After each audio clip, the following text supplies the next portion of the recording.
Bayangkan, ketika kita hidup di masa di mana perempuan itu nggak boleh bersekolah dan suaranya juga tak pernah didengar.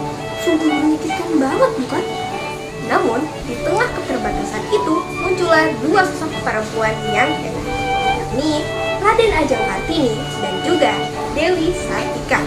Mereka berdua ini berani melangkah untuk memperjuangkan masa depan bagi kaum wanita Indonesia. Assalamualaikum warahmatullahi wabarakatuh. Halo teman-teman, perkenalkan nama saya Nashwa Zulfachaira dari kelas 11 C3 dengan nomor absen 24. Kali ini aku mau membahas materi mengenai gerakan wanita oleh Raden Ajeng Kartini dan juga Dewi Sartika. Gerakan wanita adalah gerakan sosial dan politik yang bertujuan memperjuangkan kesetaraan hak, kesejahteraan, dan kemajuan perempuan dalam berbagai bidang seperti sosial, politik, ekonomi, dan budaya. Awal gerakan perempuan di Indonesia. Perjuangan gerakan perempuan di Indonesia dipelopori oleh Raden Ajeng Kartini pada akhir abad ke-19. Ia menentang tradisi pingit yang membatasi perempuan dan praktik poligami. Sebagai respons, Kartini mendirikan sekolah untuk perempuan. Perjuangan ini pun kemudian dilanjutkan oleh tokoh lain seperti Dewi Sartika yang membangun sekolah istri di Bandung, Jawa Barat. Lahirnya Gerwani, Gerakan Wanita Indonesia. Gerwani adalah organisasi pergerakan perempuan yang berdiri pada tanggal 4 Juni 1950 di Semarang. Organisasi ini bukan didirikan oleh Kartini atau Dewi Sartika, melainkan terinspirasi oleh mereka. Salah satu pendiri dan ketua umumnya adalah Umi Sarjono. Awalnya, organisasi ini bernama Gerwis, Gerakan Wanita Istri Sedar, yang merupakan fusi dari 6 organisasi perempuan di Jawa. Pada Kongres kedua tahun 1954, nama Gerwis diubah menjadi Gerwani untuk menghilangkan kata sedar dan menjadikan keanggotaannya lebih terbuka bagi semua perempuan. Gerwani mengalami pertumbuhan pesat dari 650.000 anggota pada tahun 1957 menjadi 3 juta anggota pada tahun 1965. Ideologi dan pertumbuhan pesat.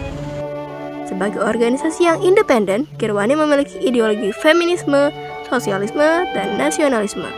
Tujuan utamanya adalah memperjuangkan hak-hak perempuan, hak anak, perdamaian, dan kemerdekaan. Mereka aktif memberikan penyuluhan terutama mengenai hak-hak perempuan dalam perkawinan. Afiliasi politik dan kiprah di parlemen. Menjelang pemilu tahun 1965, Gerwani mulai berafiliasi dengan Partai Komunis Indonesia, PKI.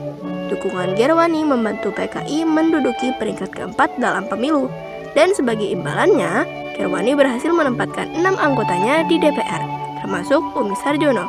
Pada tahun 1960-an, perjuangan Gerwani semakin fokus pada isu politik nasional, sejalan dengan garis PKI dan Presiden Soekarno, seperti dukungan pada perbuatan Irian Barat, pelaksanaan land reform yaitu reformasi agraria, dan tuntutan penurunan harga.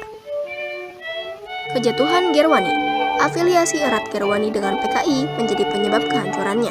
Setelah peristiwa G30S PKI tahun 1965, Gerwani dituduh terlibat dalam peristiwa tersebut dan difitnah telah melakukan kekerasan serta tindakan asusila terhadap para jenderal yang menjadi korban. Stigma negatif ini memicu tuntutan pembubaran Gerwani. Hingga tahun 1967, ribuan anggota Gerwani termasuk Umi Sarjono ditangkap dan dipenjarakan. Di era Orde Baru, mereka diklasifikasikan sebagai tahanan politik Tapol, golongan B. Strategi umum feminisme di Indonesia. Secara umum, strategi feminisme di Indonesia bertujuan meningkatkan partisipasi perempuan dalam pembangunan nasional melalui 5 pilar. Pertama, perbaikan ekonomi, yakni mendorong perempuan menciptakan lapangan kerja dan menjadi mitra sejajar laki-laki. Kedua, peningkatan pendidik, yakni memberi akses luas ke ilmu pengetahuan, teknologi, dan pelatihan berbasis nilai keimanan. Ketiga, dialog peran perempuan, yaitu membahas peran perempuan dari perspektif agama untuk menyeimbangkan hak dan kewajiban. Keempat, penguatan hukum, yaitu menciptakan regulasi yang efektif dan sanksi tegas untuk melindungi perempuan. Kelima, pembangunan infrastruktur, yakni menyediakan fasilitas pendukung di tempat kerja dan permukiman, misalnya sekolah dekat dengan lokasi kerja.